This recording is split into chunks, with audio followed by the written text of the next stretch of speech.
an inventor and an architect in that field, where you have a brief for something that you're trying to achieve. Now you're fully going like a bat out of hell into your art practice, madly making these things in a noisy room with machines and chaos. I've heard it on the phone, I've seen it in the pictures, I've been there. It's an awesome thing. How do you reconcile this in your mind, the difference of approaches? Because I think that's an idea that we all think about in our work. Sometimes we get in the way of our own work.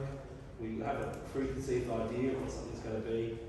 There's an open-endedness to a lot of this. There's also some conflict to that. I'm interested in how you reconcile the two things. Yeah, I guess a great way of explaining where I've sort of come from is that so as an architect I worked on the Olympic Village and then many projects that literally took years to realise, and sometimes many of those were never realised. So sort of, and as an inventor I did the same thing. So for the prefab wax project that I developed for the London Underground through Laing O'Rourke, that was an 8-year project, so or 7-year project. And so it was really like this spark of an idea, and then just working really, really hard and like in every different facet to try and realise this idea. And I think that when I got to making art, and it actually, the two evolved sort of simultaneously. I started using sculpture as a way of trying to break my thinking about artificial reefs originally. And so I guess when I came to art, it was like, no, I don't want to be starting with this big idea and then trying over years and years and years to achieve that. I want to go into the studio and be present enough that I can just create a work and find a work in that process.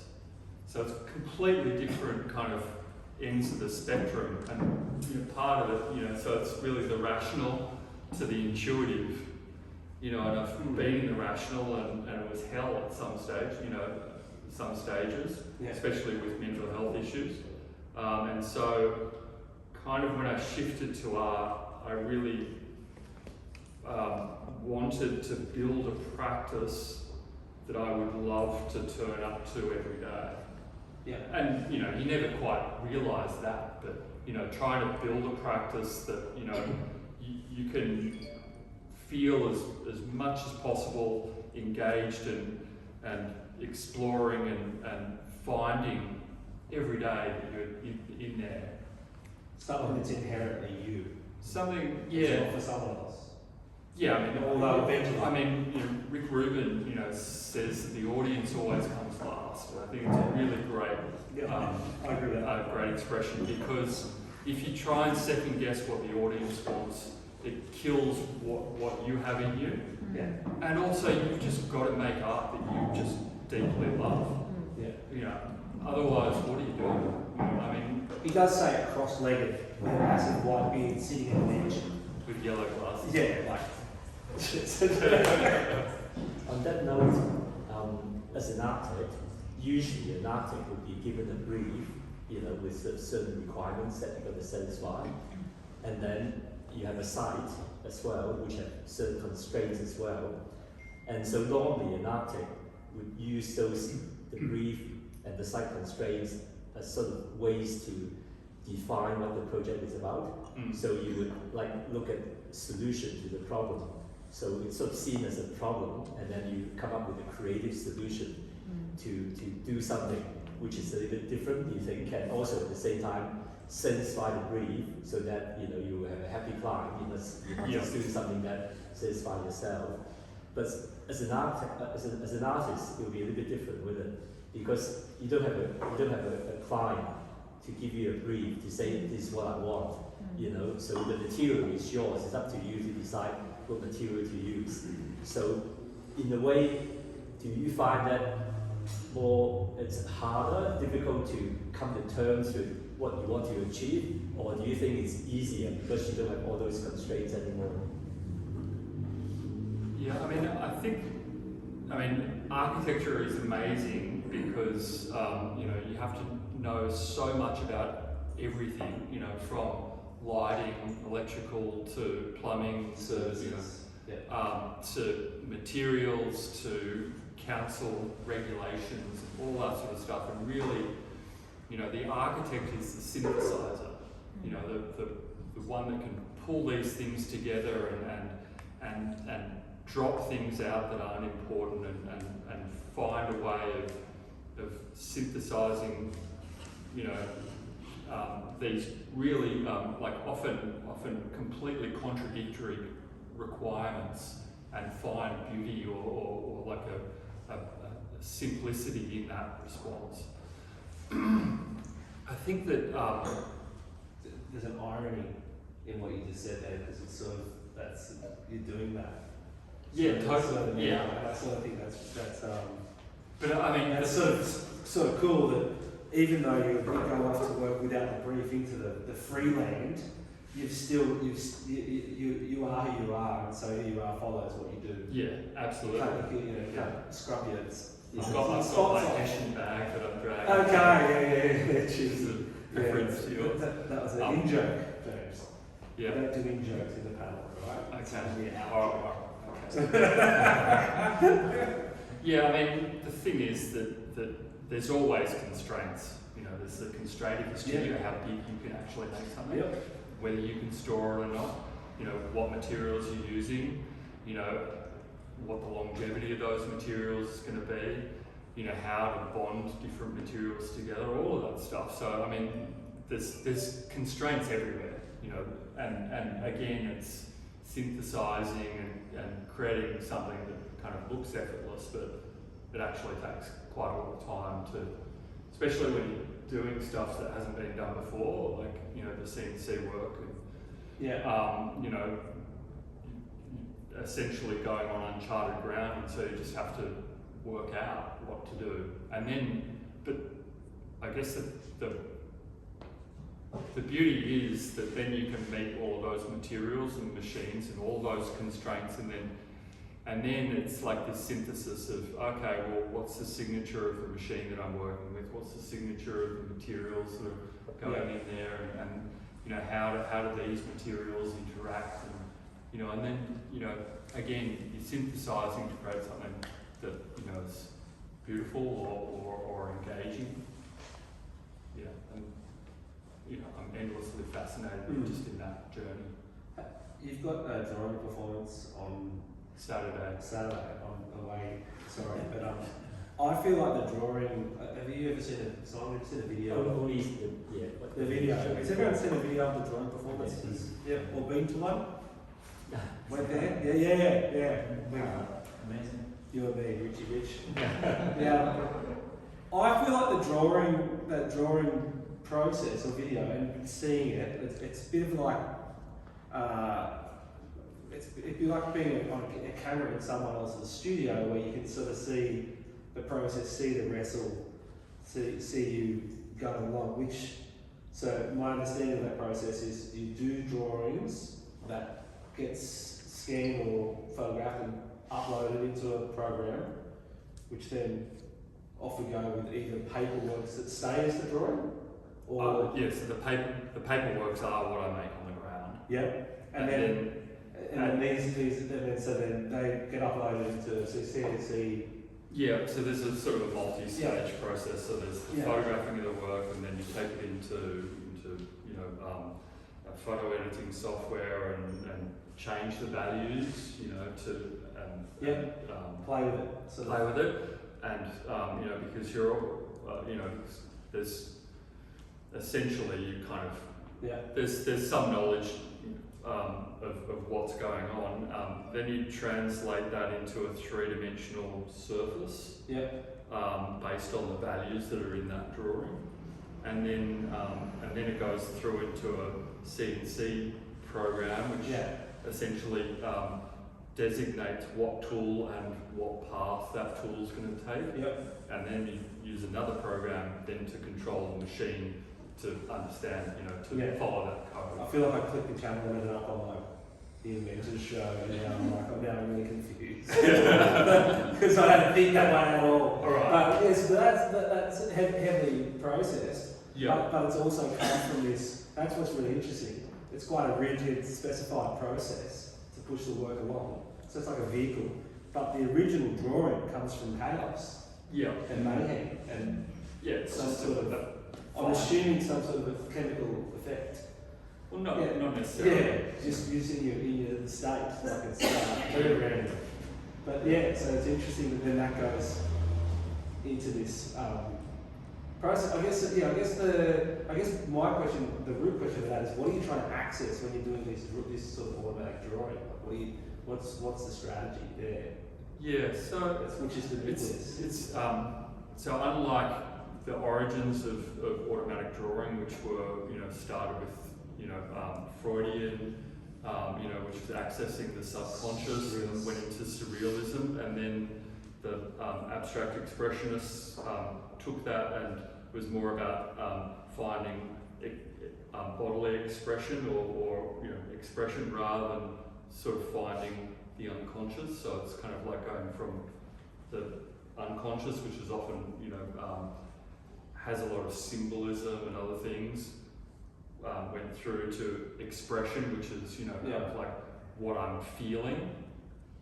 But for me, when I'm using the automatic drawing, it's essentially kind of allowing. So Robert Motherwell put it really well with automatic drawing, or plastic automatism was his word. It gets to the point where it feels like you're looking over the shoulder of somebody else making the marks. Yeah.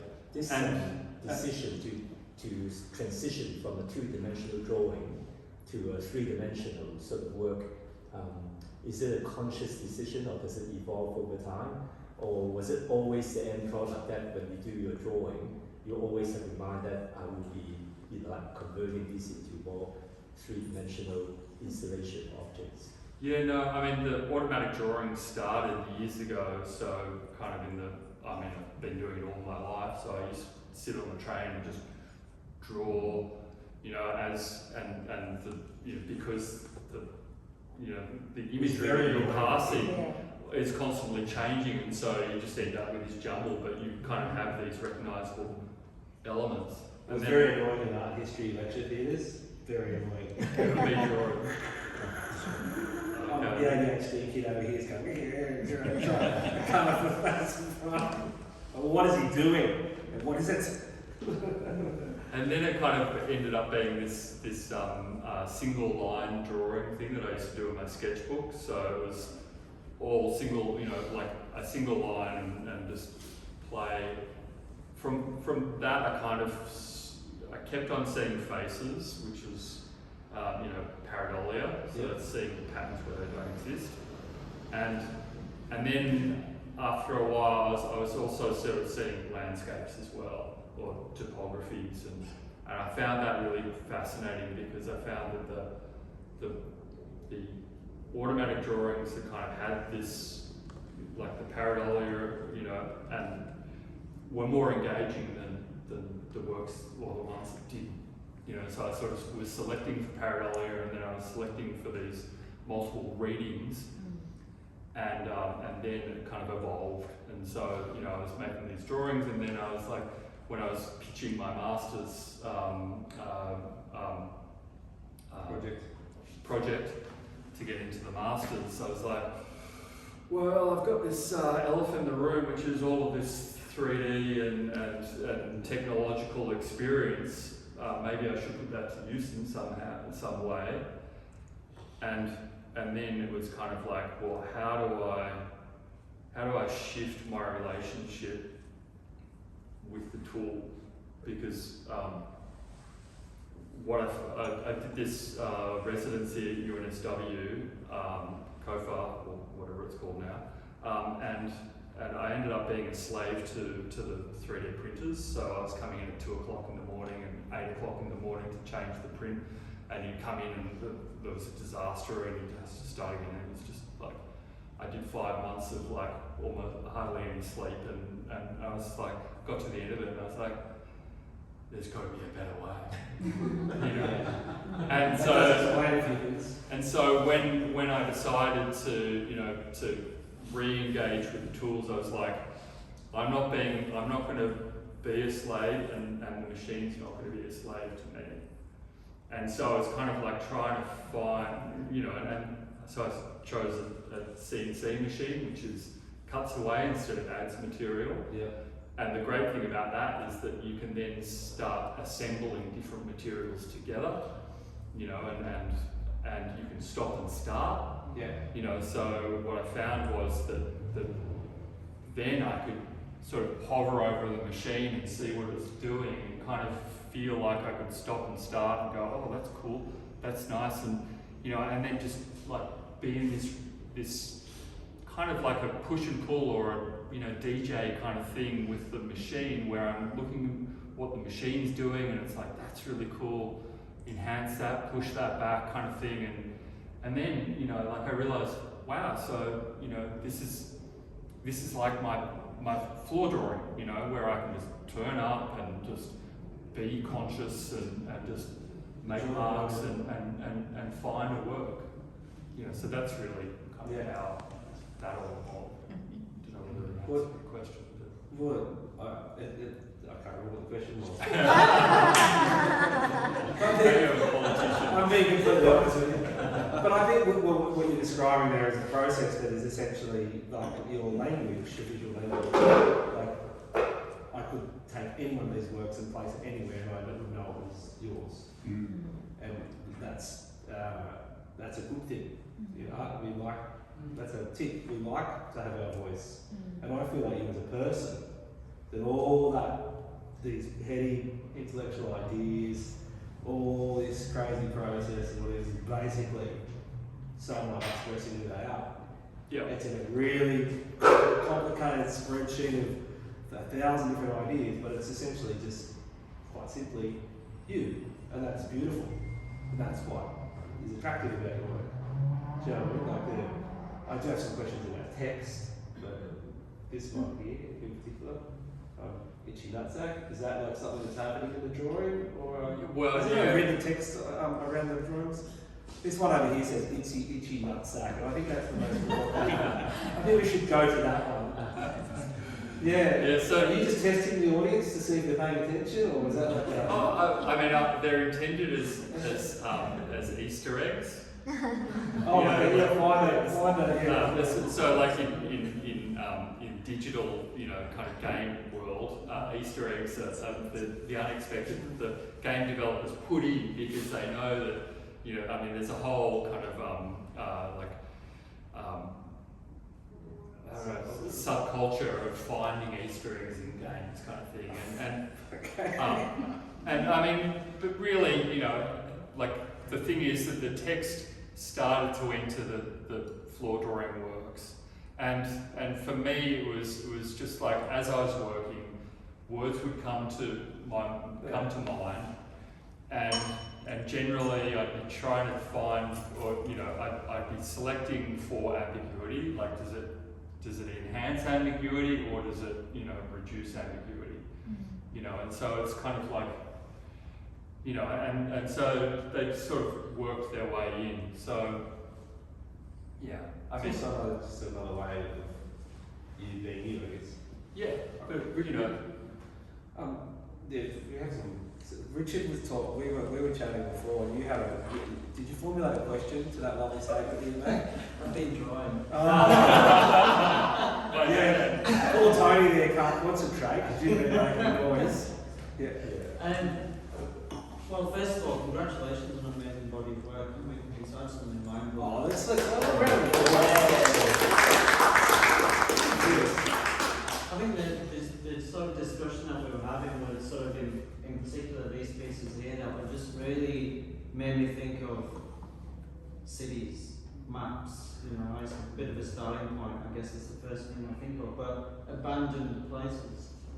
whether it be like a reef that's suffering, whether it be a city that's been destroyed, as we've all seen images around the world and so forth, like they really sort of take you to that sort of particular place of destruction almost in a way. Is that something that you feel that you're trying to portray with your work, or is that something that I'm just taking as a viewer of your art practice? And also the second point is, I love how the fact that there's almost want to be like a little ant and go down into sort of the crevices, and almost like you're at sort of level 0 if you like, and maybe sort of you're jumping down like 15 meters. It's almost like, what sort of scale are these places? Because they're just so beautiful and so thought-provoking, which for me is what good art actually is that it actually makes you as the viewer sort of stop and think and go, right, what am I actually looking at, and where do you take it? So there's sort of two parts to that question there. Yeah. Yeah, so I mean the reading of destruction or decay, it's not something that I bring. The point of creating open work is that, you know, the audience brings something of themselves, and the decay and the remnant keeps on coming up. So it's obviously something that's present in the work, but it's not something that I'm like coming to the work with and putting in. You know, like for me, there's kind of like it's just like a joy that I'm bringing to the work, or a fascination, and I mean, I've just always loved, flying, looking out, onto topographies. When Google Earth came out, I was like, oh my God, just spent like days just, and so for me, the thing is that it's just all these images, and what I'm really, what I'm playing with is, so there's a term that I came up with which is called perspectival flip, and so I realised that there's a great example in architecture where when we used to make paper drawings, you'd start with a plan, and then you would kind of flip the elevation, so that elevation would be projected, and then you're doing the rest of it. And then you would often change scales as well within a drawing, so you've got a shift in scales, and so what I realised is that just all came into the work.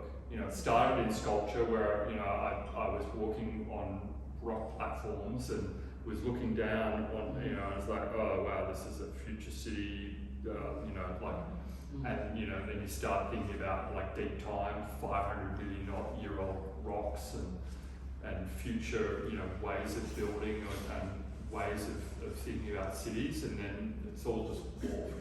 But it's kind of like, it's just baggage that I'm just dragging along, and that's informing my art, and it's kind of fun. With all your work, I also tend to feel that it's always like a bit of an aerial view, as if I'm, like as you were saying, that you like flying or whatever, you're sort of flying over the top, and you're looking down, and then you can see all the contours of the landform and so on. So is this something that's sort of inspired by your architectural sort of studies, or is it something that you sort of basically gradually sort of evolve into over time? I mean, I realised recently that I'm kind of just doing the same thing as I was doing when I was 8. So I used to build these dioramas out of sawdust and twigs, and set up my little army men, and we would have battles, and it got pretty ferocious because I started burning, like the sawdust and problematic.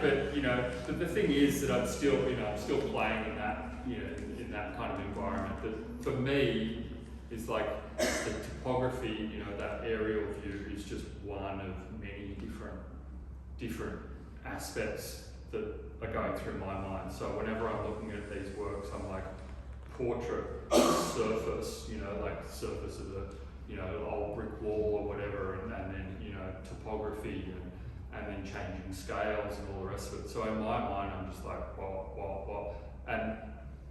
And for what that does for me is kind of creates this conscious moment which is where you're in this unknowing, which is, it is no one thing. You can't nail it down. Yeah. And so actually relaxing and going, okay, well, I don't know what this is. I'm just going to experience it. And then you can kind of have this conscious moment with your work.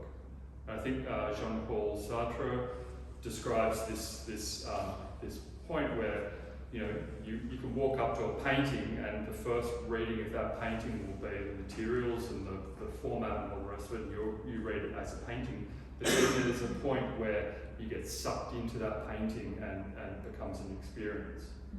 And that's what I'm going for. It's like that experience where you just get sucked in, and then you're sort of in this conscious moment or conscious landscape. I think the contour works like Egyptian relief sculpture is a language of the idea that the image is animated in some way from the wall. Like this is not a new thing. Yeah. Yeah. That's been my point of having even with painters with the. I find myself I go an ounce and deeper as some of these arts where I spend so much time walking right up to the painting and spending time with the texture and trying to think about what is that, where did it come from, how did they get it to stay on there, like caked up, and then how little often there is there that you perceive so much. Yeah, and some art's yellowing, like it looks little and it ends up being inches out of the canvas, but yeah, there's something about that sort of draws in. Maybe there's people who have other questions for you. Yeah. James, I've got a question. I should have asked you this later. There is one other constraint in your process, and that is the assembly of the board that you use, the materials that you use, the layers and all of that sort of thing. Do you sort of assemble the board? Well, obviously you do before you start the CNC, but is that something that you do from your drawing, or is it more that you just put stuff together and then let it go? Yeah, as much as possible, I'm kind of putting it together and just letting it go. I mean, there are constraints, so there's some soft foams which I put on the corner or an outside edge,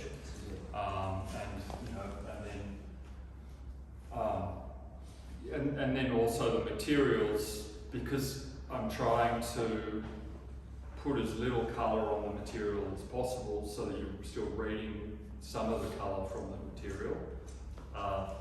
So there's some play with, like if you're using light materials, then you kind of try to balance where they are in the four panels. So there's a little bit of work, but I try to keep it as light as possible, where I'm kind of not overthinking what those materials are going to do. It's just kind of like... You have a mixed bag of them though, or you just always experimenting? Yeah, there's a mixed bag. So, I mean, there's materials that I'm constantly using, which are, so there's this honeycomb cardboard that I'm sort of pressing resin into. There's the chipboard, plywood, there's corian, which is a benchtop material. There's also masonite, which is that chocolatey brown colour in there. And a lot of it's found, so I'm just constantly picking stuff off of the street, dragging it back to the studio, and there's a loveliness about giving materials a second life, especially in It's the free. world. Everyone loves free. It's free. That's what they're all here. Get a free drink. There's a kitchen cabinet door in there, with that striation through. Yeah. And I guess it's just trying not to think too much about it and just trying to allow that impact to arrive and finding, And I think sometimes they seem to surprise with their own patterns. Yeah. Instead of another riff. Yeah. So I definitely found that, I started with, just MDF, straight MDF, and it was kind of like, first I don't like the material particularly, and and then so when I started assembling different materials and then painting to add ambiguity, because what I found was that if the materials just read as what they are, like if you walk up to it and go, oh yeah, that's chipboard, that's plywood, that's whatever, you lose that unknowing. And so that's the reason why painting works, but quite thinly, so that you can keep that ambiguity going.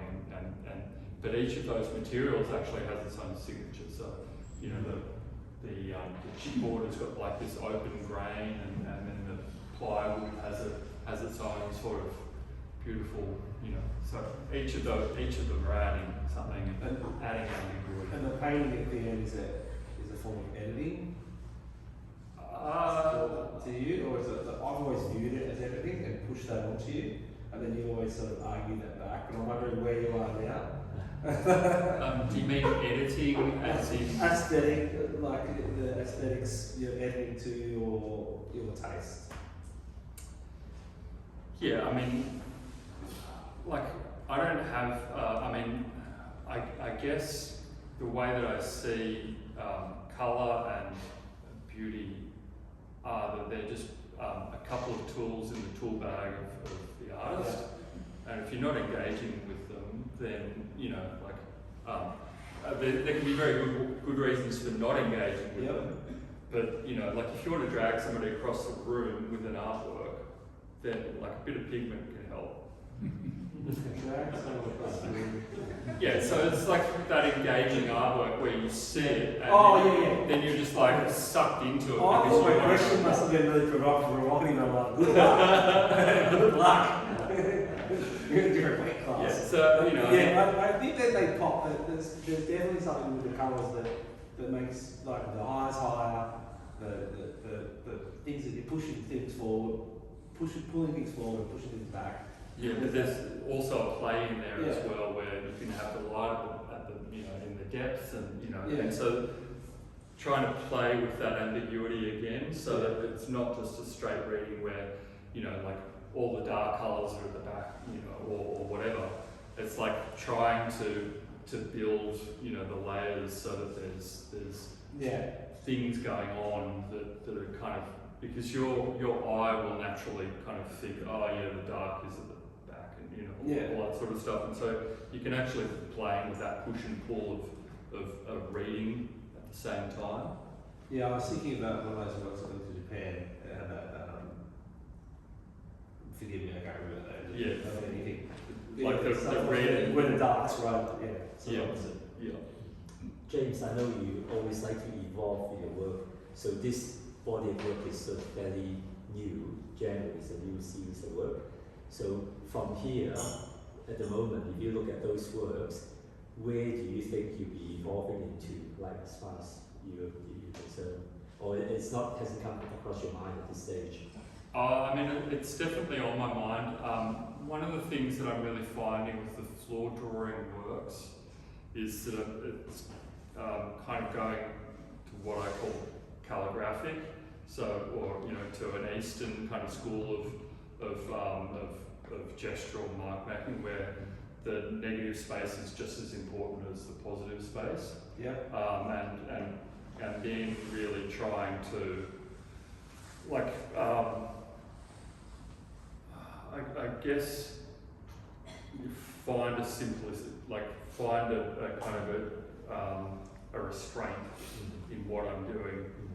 Whereas, you know, sometimes I feel like I'm just like I've got to make more marks and, you know, to make it work kind of thing. And after a while, you realise no, you just got to like really pull back and just, you know, happen. I don't know. You know, I mean, I've been making works in the studio like constantly over the last couple of weeks in preparation for this floor drawing performance, and like I'm just realising that, you know, you don't actually need to layer that many materials in, and sometimes, you know, when you kind of... You had so many different things to draw with at that draw space. But I'm probably only using 5. And I'm like, use that! Like, I started chewing from different things. Like, didn't even use it. Sat there the whole time. Like, why was it here? It's like a little frustrating. But I used to use them all. But that's the thing is just trying to just be intuitive, and it's just like what you pick up, and then it's like just not thinking, and I mean that allows for a freshness as well, where like some works can just be like heavily layered and the rest of it, and then other works are just like that little one in the corner. Yeah, it's like it's basically just a gesture of graphite and a bit of ink, and like that's the work. But I mean, and part of that whole process is actually just kind of like going through the process of, okay, this is enough. This is,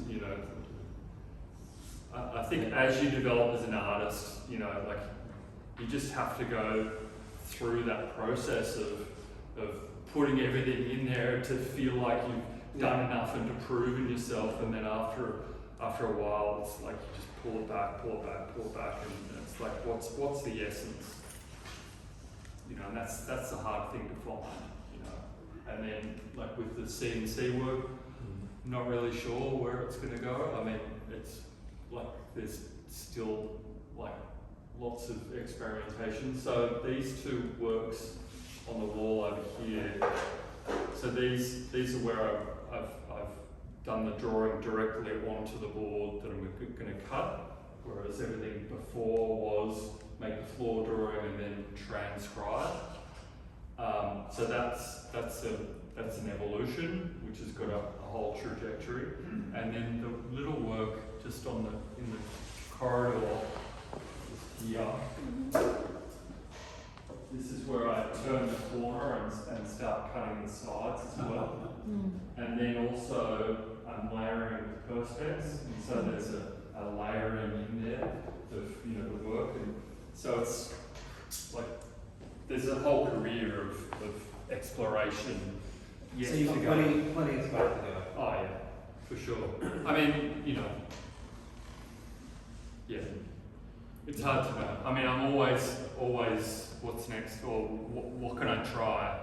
It's kind of like an experimental kind of being an inventor. That's just who I am. It's like try something different. Like what's interesting? What can I play with next? Questions? Questions? Tony? I wonder if you feel like saying something about the composition that you have in these works. You seem to repeat the kind of vessel that's open to the sky. Yep, perfect. Great You want to question. say something about that? Yeah, great question. So, I mean, there's a series of works by Robert Motherwell which are called the Open Series, and so the origin story of those works was that Robert Motherwell, noticed a canvas leaning up against another canvas, and thought that was kind of interesting, and so he kind of went over and sort of drew the outline and then turned that upside down, and that in this reading it looked like a door, in that reading it looked like a door. In other words. Yeah, and I was kind of going through this thing of trying to find the negative space and trying to kind of work out how to, and so those works inspired me, and so I just started like really crudely by putting a sheet of paper in the middle to stop me touching anything in that centre space, and working all around it, and then at some stage during the making of the work I would remove that, and then there would always be some bleed and other stuff underneath, and it just kind of became like a go-to sort of methodology. And so recently, in the newest works, I don't need to add the sheet anymore because I can, like create the negative space. But I mean, I just like, it's that Eastern art thing, which is the negative space can be just as evocative as the, like the positive space. And and just giving an artwork room to breathe. You know, like if you look at Renaissance paintings, they're just so full of stuff everywhere. Like every like it's every element is painted, and it has and then you look at Easton, and it's like just a couple of lines, and and for me, that's really creating that ambiguity, that space that you can kind of feel like you're pulled into, and that window of possibility. So you're saying it's deliberate, like that because I notice a thing where as soon as you say something is, all I can see is where it isn't. Like so like these two, they have the vessels enclosed, which is the same. That drawing I imagine is being used in that work there. That you can see that they all match up. Yep. There's other works where they're like total partitions between the sections, and that doesn't occur. But I guess my question is probably with Tony: is that happening accidentally, or is it deliberate? Sort of. And both are cool. Like it's fine. Yeah. So I mean, the thing is that blanking out of the space. Then you remove, you pull the band-aid, and then you can keep on working, and so you're overlapping, and all sorts of stuff can happen after that. Yeah. I mean, after a while, it kind of felt like a bit of a trope that I was just kind of repeating, and whatever, and so I kind of like tried to move beyond that. But what I found from it was like this allowance for the work to breathe. Where other works that came before were just For me, it's like a relief to balance the detail. Yes, exactly. Nice Yeah. balance there. Yeah. It's the negative space. Allows. It's like a grey allows your eye to rest.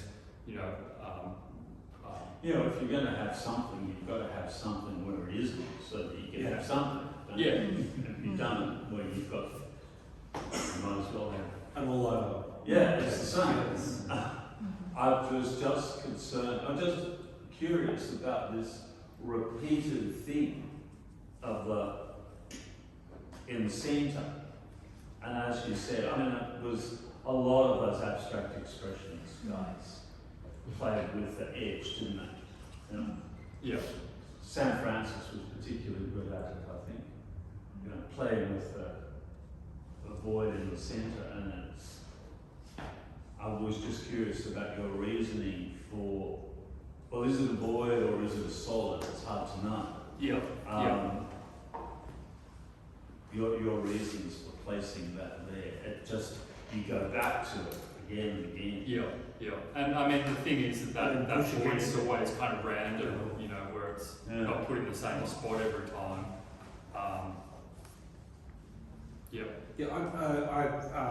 I said this to you in the post drawing performance before, that it was really interesting that when you were doing your drawing performance, it'd be interesting to I don't want to curse you or prophesy in any way about the next thing, but there would be something happen with the music, or something happen with the door opening, or something happened in the room when you're doing the drawings, and I don't know if it's by accident or it's a deep psychological thing, you would drop back to the grid.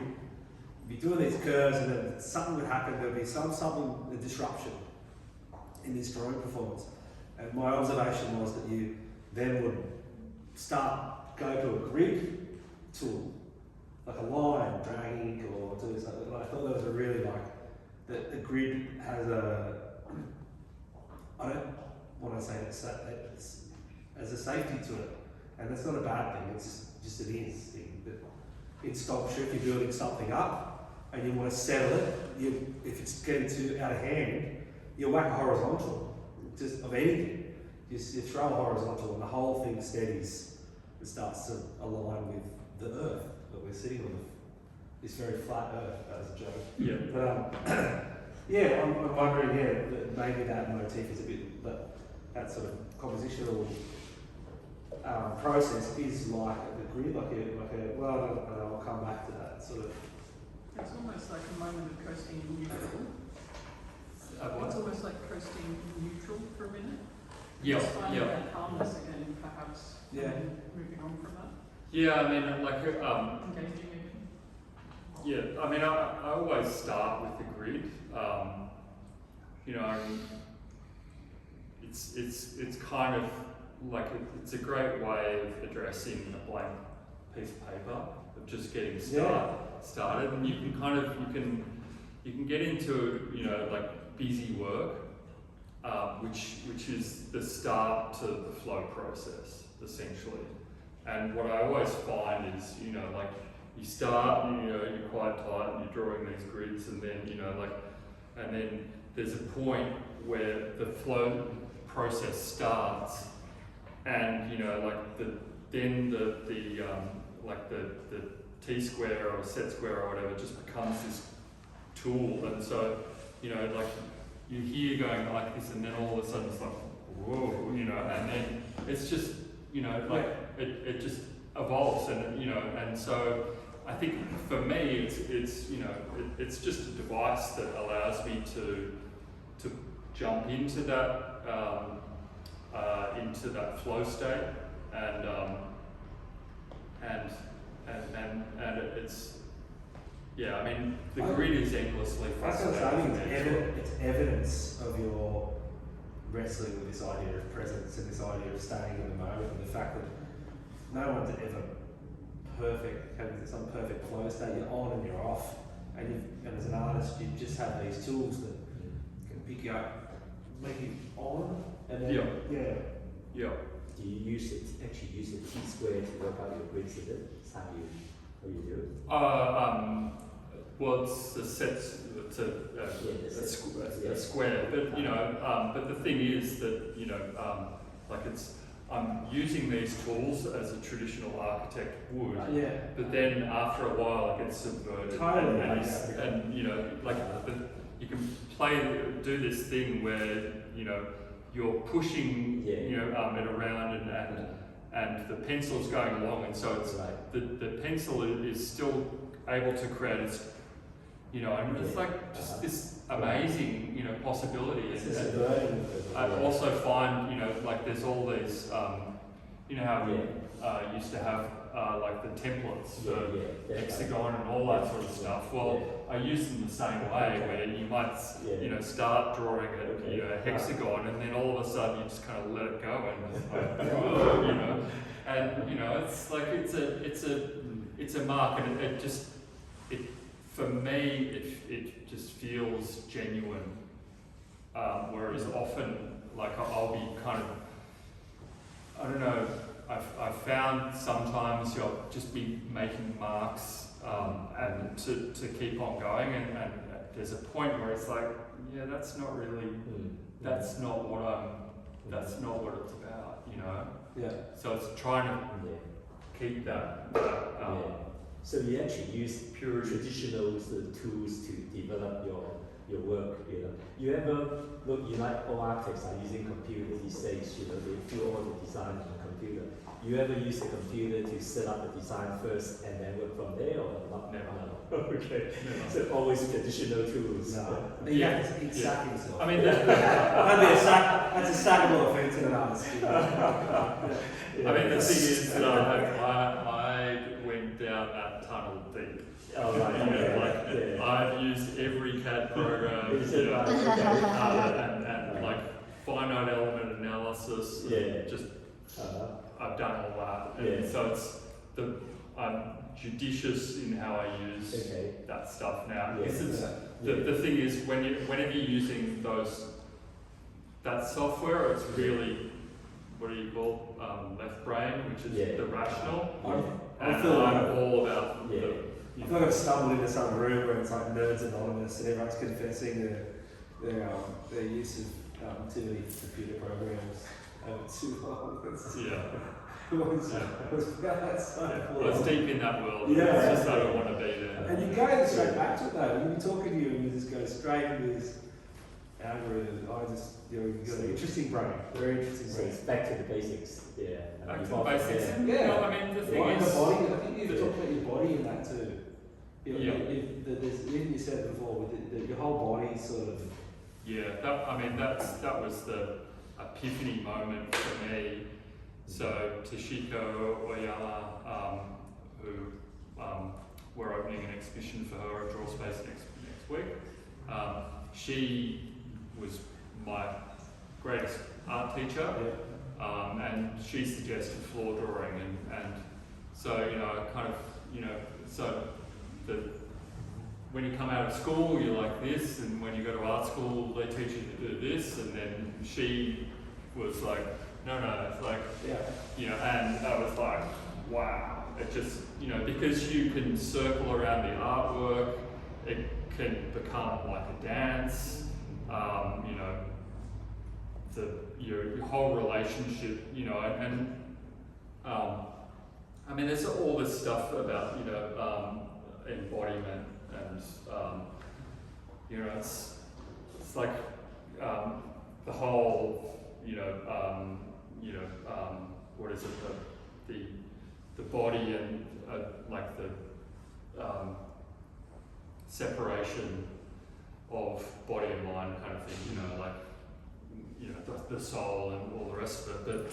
But there's a lot of research which is like, well, there is no separation, and actually, and there's a lot of validity just in the mark that your body makes without having to engage the rational mind. I'm kind of endlessly fascinated just in what that brings, and the peace that it brings to my life as well. Just by fully engaging, rather than being in the rational. Yeah, I think we talked about mental health and like before, and I was chatting with someone before, I can't see it, about the suicide rates in between 18 and 46, sorry. It's the most likely cause of death For males. for men, and so I've always said that I think art saved me a lot, and like because it's a place to go, so it's a place to go and express yourself and draw into and be held by. So sometimes we think we're holding the work and it's holding us. Yeah, absolutely. We're talking back about the art school, how there's maybe in a class in the art school you might have 20 people and there'll be maybe one or two straight young white men, and I'm like, okay, these people, who are worried about their political views or whatever, but not to get sidetracked, but these processes and art practice is a place to go. Yeah.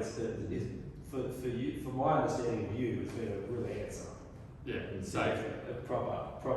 It's like I've been at the suicide door plenty of times, and since I've been full time in art, it's not even a question. Yeah. And you've been very open and talking about you, which I've appreciated, and you've taught me lots about how to be a friend to someone with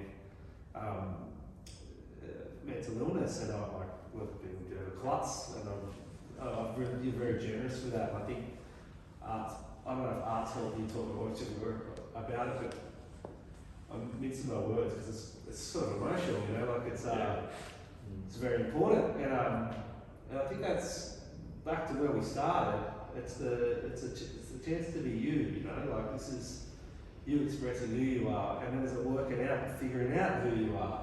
Yeah. And there's a reassessment of that in this process, which is sort of recognised as a more dynamic style of existence rather than some sort of static, I'm like this. Yeah. Yeah. I think that was one of the things that I really observed with changing schools a few times, was that each time I changed schools, I actually got the chance to reinvent myself. Yep. And like, you make mistakes as a kid. I made so many. Yeah. And having that chance to just reinvent yourself was amazing. Like to just walk into a new school and people just take you for who you are, and then it's like, how do I turn up? Yeah. And so, and I guess having to reinvent myself multiple times over my career, it's a great opportunity to rethink everything about yourself. And the irony being that you think you're reinventing, but you just sort of shuffling the cards at the same deck. Yeah. Some of your work actually reminds me a little bit of Chinese calligraphy. You know, like in the way you have the strokes and the way you know do the work. A lot of times when those artists do their work, they actually go into a bit of meditation first. They think about what they're going to do. They sort of like go into virtual trance and then decide to put on the stroke. You know, so it doesn't just, you know, it's not just the working out, flat out doing this and that. Yeah. Does that sort of, is that included in your practice, or you tend to be more, you know, like dynamic when you do your artwork? Yeah, so I mean, I've done a lot of meditation over the years. I've done like multiple 10-day retreats, Vipassana, and meditated a lot in my life. And I guess the way where I got to with all of that was to just try and be conscious all the time, rather than having a meditation practice, which is kind of you know, there's this term chopping wood and carrying water in Zen, and it's like you just have to, you know, and also it's like before you become enlightened, chop wood and carry water, and then after you're enlightened, chop wood, carry water, you know, and it's just about this humility of work.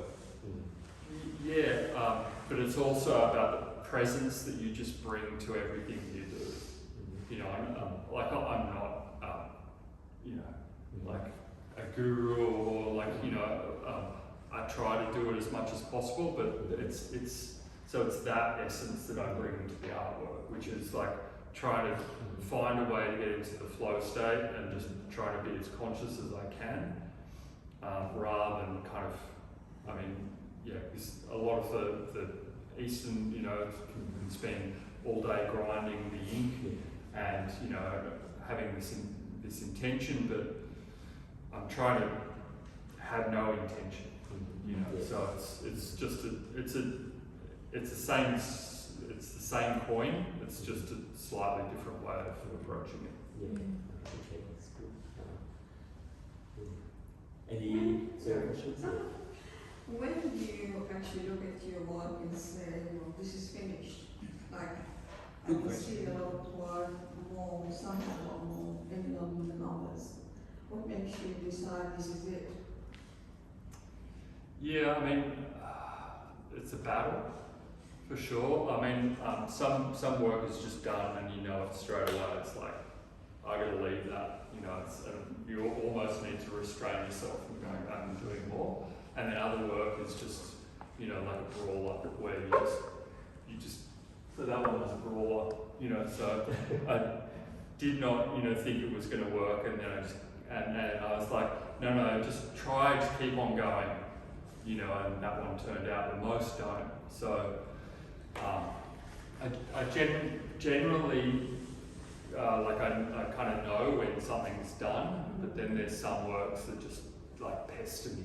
You know, like there's great work down the corridor, or, you know, some work that, yeah, it's done and then it bothers you and you're not sure what it is. So it's kind of a mixed bag. When you start, you have a preconception of what you want on the painting, or does it work, like, evolve by itself?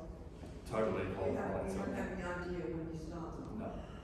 I mean, you know, obviously I've got my tropes, the things that I'm kind of playing with, and, you know, the elements that I'm using, that, you know, are kind of known, but as much as possible, let's try to just find a work. Can I ask, do you have any, if someone said to you, in general, do you have any message about your work? Like, would you simply say what this is about for you? Do you know what I mean? Like, what is your message if someone said to you in general, what is the whole exhibition about in general? Yeah. Do you understand what I'm Yeah, thinking yeah, about yeah, that? totally. What is, Yeah, so why I mean, have you done this, put this up as a message for someone who never looks at art, and they came and had a look and they said, to me, what is the general essence of what this is about? yeah. Yeah, so for me, the word presence is really what it's all about. So it's trying to make work that can create a conscious moment for somebody through unknowing or through like engagement with ambiguity, like not knowing what it is. Yeah. You know, so you know. But you know yourself what it is. Do you know what I mean by that? Like you. No, like none of this work I know what it is. So you don't know. This is all. Every work for me is an unknowing. Right. You know, and that's the exciting thing for me. Right. Is that it can transform every time I see it. I can Right. see something different in it. Right. And it's kind of like trying to create a work that's so ambiguous, but still has enough of the things that can kind of pull you in. Yep. To kind of just keep you looking at it and experiencing it. But do you feel that everything you do is actually, because everything you do is about you. Because I'm an artist too, and I know that when I make a work, I have a tendency to know what I'm trying to do. You know, in your case, it's left completely open to you. So at the end, you have no idea what your end result is going to be. Do you know what I mean? Like, does that? Yeah. So I mean, I guess the thing is that I've got terms that I've developed, you know, which help me to, I guess, understand what it is. So it's that perspective of flip and Yep. ambiguity. Yep. So you know, so for me to go, okay, that work's finished or that work is complete, it has to have those elements in it where you know you can be looking at it and seeing new things constantly. Yeah. You know, and that's kind of what it's all about. My mum asked a similar question. Yeah, and I told her they were all birds. Every one of them. They're just all birds. I didn't mean that in a literal sense. No. Like, I it doesn't have no, to. I just think it's not like a. That's not a literal question. Just, No, it's a. I guess I just want to have some fun with it. Like, and he's having fun with it also. So I think that in those definitions, it can be really, like it's like abstraction can be so open. Yeah. And I think there's that sort of. But it's that thing about your imagination. Your imagination can take you anywhere. It's not like a solid fixed thing. It's like you can invent anything. You know, there's no boundary. I don't believe there's no boundary of what you.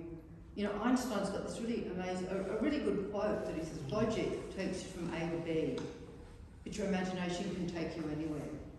So as soon as you have that in your mind that nothing's fixed, Yeah. you can go anywhere with anything. There's no. I like Nietzsche's quote where he sort of like, which means like, which contradicts even having an artist talk in general, and that is that we're not knowers of ourselves. No. That like it's Which the is worst good. person to ask about the work is almost the artist sometimes. Yeah. I mean, the less Which you is sort of know- funny because we've built the artist up to be Yeah. this. And the irony, amazing. I believe the irony of that is that the less you know, the more risk you're going to take, the more you're going to go out and expand because you're not worried about yourself. Yeah, I think there's in your question too, there's a serious open-endedness to the work that's what makes it interesting. Yeah, and I guess the other thing for me is that the work's not about me. I know that I am in the work, in all the tools and the way that I bring it, but what I'm really trying to get to is this is not about my expression or, you know, it's trying to generalise it so that it's actually applicable to anybody. You know, But it's because like it the comes, last thing I want it to be is but a because navel it gaze. comes from you, Yeah. it is very much your essence of who you are. Do you know, you can't can't run away from yourself, basically. Yeah, totally. But the thing is that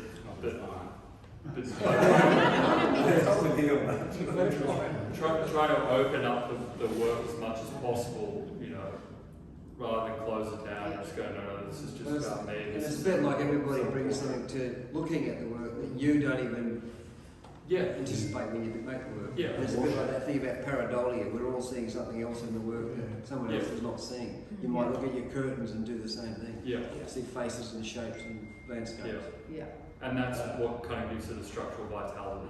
Yeah. And I think having been an architect, you know, you're so constrained by so many things. All of a sudden, you're not. Yeah. You know, in that same journey, all of a sudden, you can do whatever you like. Hand up, you're the boss. You know, and It's cool. Yeah, it's cool. But it's also scary. I mean, you wake up every morning. Every time I go into the studio, I'm a little scared. You know? Because the only person there is me. And the strangest me. So, you know, and a funny sort of way you talk about mental health issues, which I've also had the same journey. But I mean, I'm just a question to you. You know, the dark days when you're an artist, in some ways, a little darker because you don't have the support of a team or a structure or an outcome, a definable outcome. You know, have you found those at all? Oh yeah. I mean, I had some dark days, and actually, the interesting thing was that I like came up with this expression, which was breathing into your shadow. You know, and surrender to your shitness. Yeah. You know, which is just kind of like I think that's actually. Yeah, but I think that you know you can never be everybody or like the best artist or like whatever's on Instagram or whatever, and so it's kind of like part of it. I mean, part of it is acknowledging that you've got this shadow, which is all these doubts and things, and then being able to just turn around and, you know, like I actually wrote down, you know, what all of the things that I sort of saw as, you know, dark things, but when you actually turn around and kind of just face those things and like breathe into your shadow, it's actually really liberating. Is that a Carl Jung-based thinking? Oh, I think that the shadow is a Carl, a Jungian thing. But I think being able to just turn it around and just put the spotlight on and just go, you know, and to just face it is really valuable.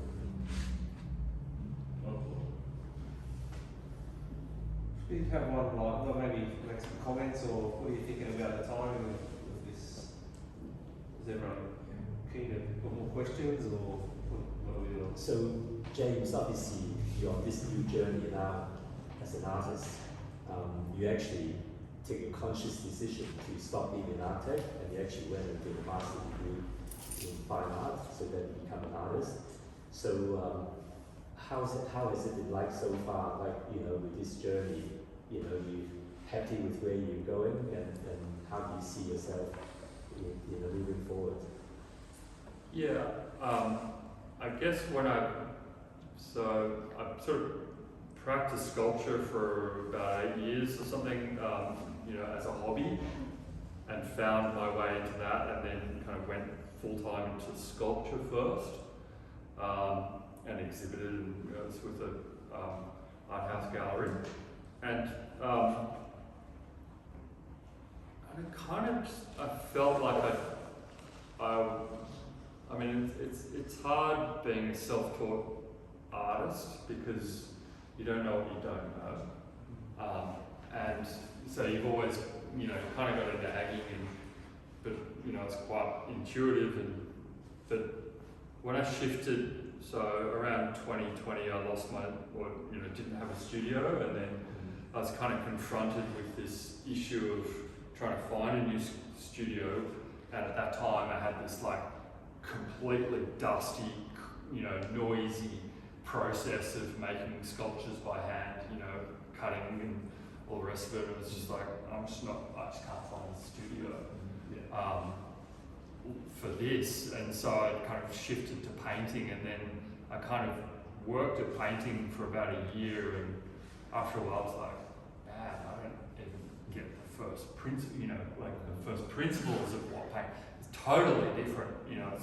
So it's like starting again. Yeah. You know, going from sculpture, there's kind of, you know, I don't really know the basics of sculpture probably, but intuitively I could find my way there. But painting was kind of like another process again. So going to art school, I think was great. I mean, it was, I did the first year of the bachelor's, and so we did a bit of everything, and it was great because I got to, you know, do everything. I've done all of it in one way or another at some stage, but it was great to reacquaint myself with all of that. And then I was lucky to be able to just shift to the master's degree. Whether that was a good idea, I don't know. But, and then that was when I kind of pitched this work.